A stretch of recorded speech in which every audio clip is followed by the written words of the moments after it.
I think we've got grotesque asset bubbles in the bond market, in the stock market, and in the property markets. I mean, the property markets are debt fueled, and there's been a correlation to incomes and housing prices throughout history.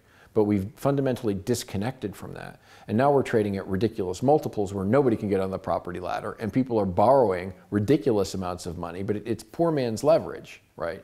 So look, what does that mean? So it means that anybody can go out because we'll give you a mortgage. It doesn't matter, 100% loan to value on this property.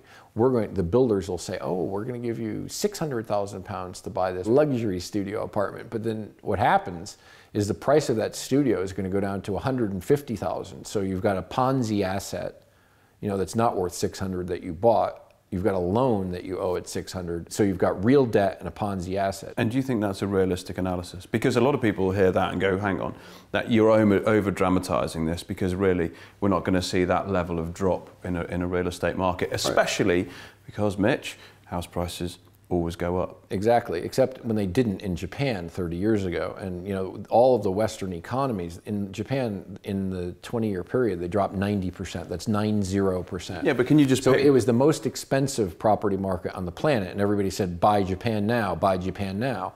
And you get this FOMO, so fear of missing out.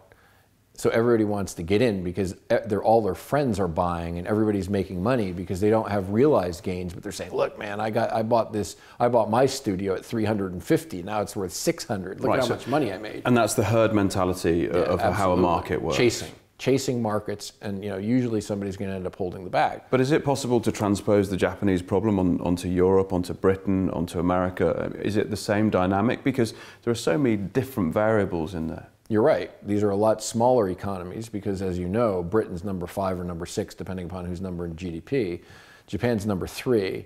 So I think that when you look at productivity and gross domestic product and how big and the scope, scale, and magnitude of the economies, Japan's far, far larger. So potentially the drops across the world, across the Western world, are far greater.